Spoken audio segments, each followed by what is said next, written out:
Justice Inyang Edem Ekwo of the Federal High Court in Abuja has turned down the request of the embattled National Secretary of the People's Democratic Party, Senator Samuel Anyanwu, to stop the Independent National Electoral Commission from giving effect to his removal as the Secretary of the party.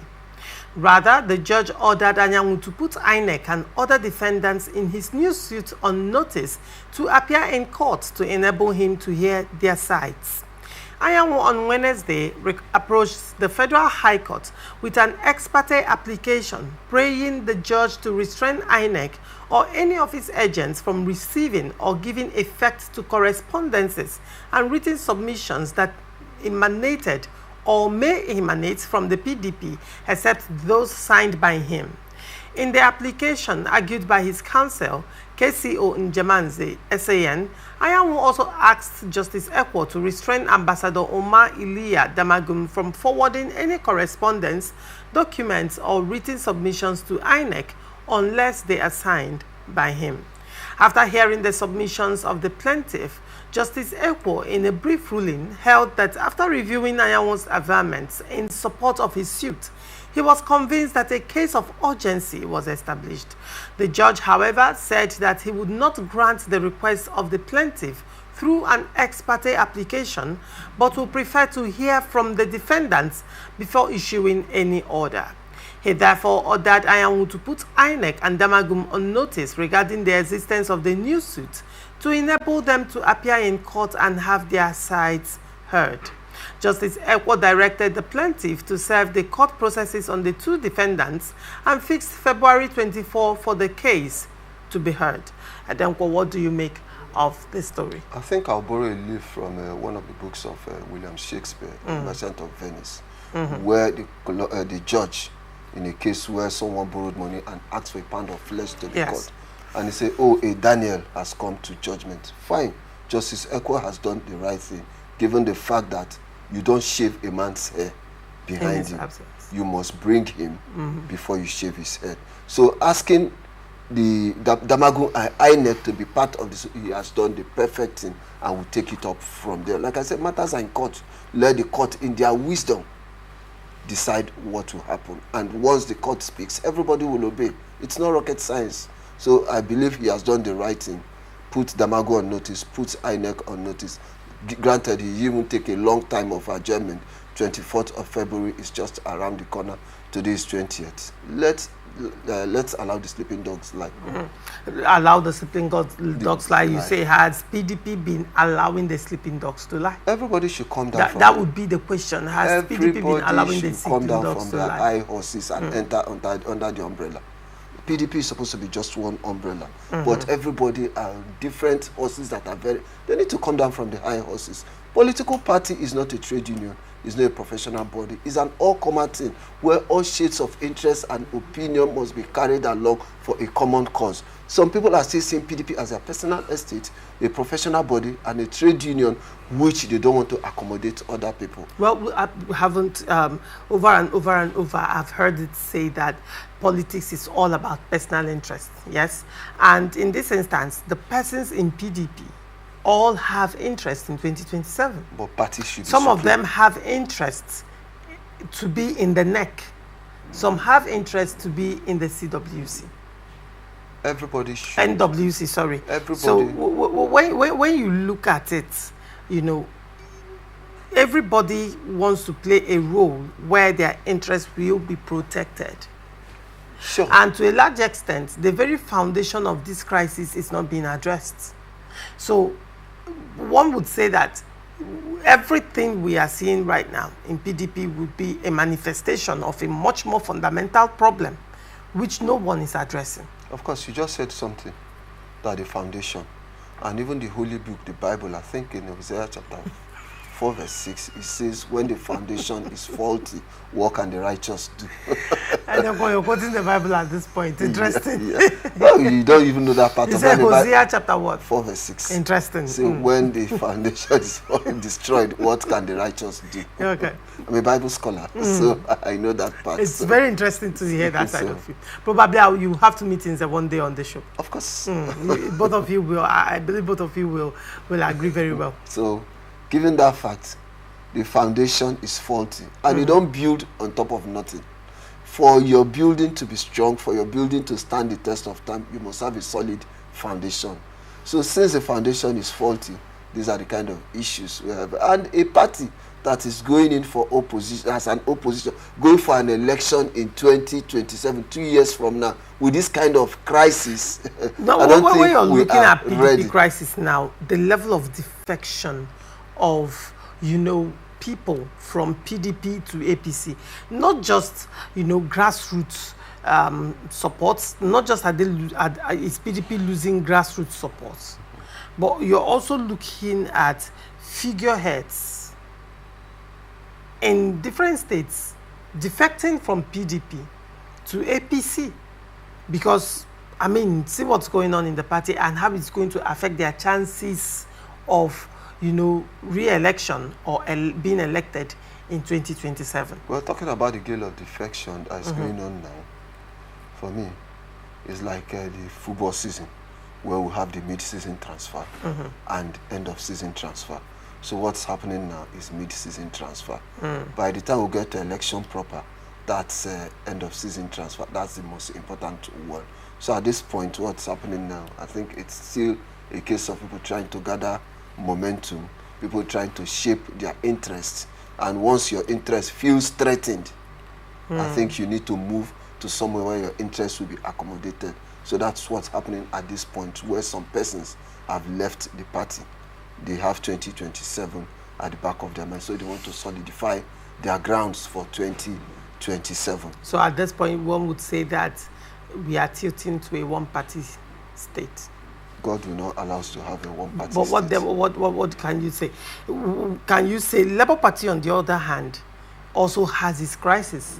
Labour Party is also undergoing their own litigation, which is at the Supreme Court right now, challenging the leadership of Abuja. That's on one hand. PDP, on the other hand, is not just balkanized. PDP has factions inside factions. They have sub-factions, mini-factions, and factions, as it were. And, the more you look, the more you're seeing the integration happening day by day. And to a large extent, the reconciliation committee that was set up since last year, up until now, it's not yielding any results whatsoever. In law, they say he who must come to equity must come to it with clean hands. You don't send someone whose hands are already soiled to make peace. If your hands are soiled, you can't make peace. And there can never be genuine reconciliation because you already have a motive before going for that reconciliation. Okay, so now you're saying that the reconciliation committee will not be able to achieve this purpose because for you, they are not innocent of this crisis. Of course, they've taken sides. So for me, I strongly believe that this PDP crisis should be solved by the founding fathers of the party. They should go back. Who are the founding fathers of this party? The BOT already. No, forget look at the BOT. I didn't even want to mention the BOT is factionalized as they well. are merchandising, not just factionalized. They're already merchandising. And it's not good for the soul of the party. One would say that to a large extent, when this crisis has gotten to the level the crisis has gotten, that's where the BOT can actually say they are board of trustees, which means they hold the party. The party holds them in trust. So one would expect that the BOT will say the truth. They will not. As it were. They are already compromised. That's what I'm saying now. Who can handle this crisis? The party has founding fathers. Amongst the G34 that founded the party, some are still alive. They should go back and meet their fathers. In families, once you have family crisis like this, the best thing we do, we look for the elders of the family. If the young ones cannot resolve amicably, the elders will come, look at the matter on its merit, and caution everybody, reprimand whoever needs to be reprimanded at every point where he or she has gone wrong. So for me, I think this PDP matter should be referred back to the founding fathers of the party, not the BOT. They are compromised. So the founding fathers should look at everybody in their faces and tell them that when we founded this party, you were still a small boy, you were this, you were that. So sit down, let's see how we can put our house in order. If they don't go back to the founding fathers, we will continue to grope in this darkness. But then to a large extent, pending when that is done, pending when that is done, the coast is clear for APC in 2027. Between now and 2027 is still far. APC, they also have their own. When is election year? Election year is starting from 2026, middle of 2026. Middle.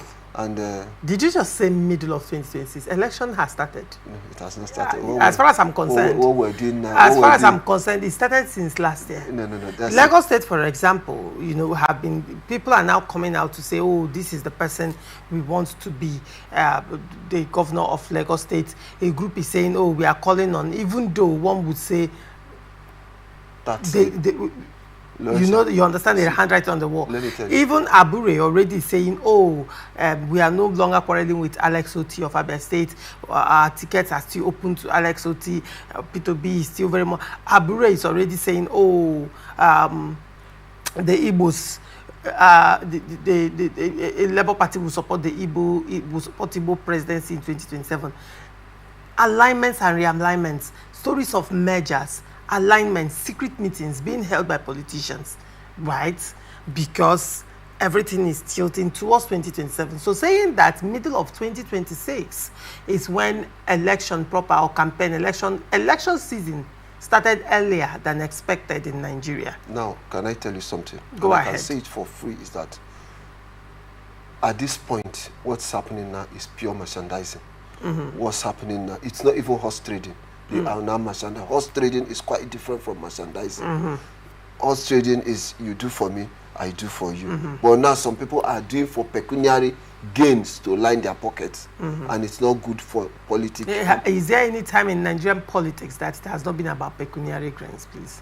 These are the issues where. So it's something that has always been there. I term some of them as belle-faced politicians or feeding bottle politicians, and I always tell people, if you don't be a politician, rather play politics, have a vocation, have a source of livelihood, so that once it's time, you go back, do your politics. At the end of elections, you come back and face your vocation.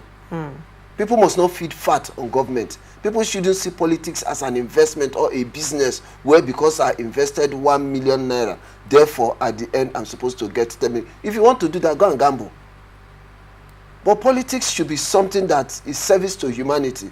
But we are saying that going by what is obtainable right now in PDP, and when you look at the body language of the actors in this crisis, in this PDP crisis, nobody is sheathing their swords. When you look at the body language of these people, it is clear that this crisis is not about to end anytime soon. I can say it again. While that is going on, Wabara has been suspended by his ward chairman in Abia State on the ground of endorsing a Labour Party governor. And on the heels of that, Wabara also came out to endorse him the second time, right? And that's a board of trustee chairman. This is what is going on, suspensions, counter suspensions. That's why even at the NWC level, it is factionalized. We have the Damagum-led state executives, and then Debo Logunaba, first time in history when a publicity secretary appears, to take decisions of the chairman of a party. So these things are going on, and there is no clear end in sight. Let me tell you something. That's why I'm asking, can I say with something? the gale of defections, Can I say something? Don't you see APC coasting to victory very smoothly in 2027? And I will answer you, no. Okay. For PDP to become a viable and constructive opposition, everybody needs to come down from their high horses and come under that one big indivisible umbrella. Political party is not a trade union. It's not a professional body. Neither is it even a family meeting. It's an all-comer affair until they bring everybody together on board. You say your mind, then they look at the issues independently. PDP will continue to be involved in this crisis. Also remember that APC, they also have their fair share of crisis at the national level. When I mean the national level, they've not been able to hold one single NEC meeting since Ganduje became the national chairman. But they've already announced that their next meeting will hold very soon. No, very soon. Let us wait and see. In Rivers State, there's already litigation of 2 different state ESCOs. The same with PDP in Rivers State as well.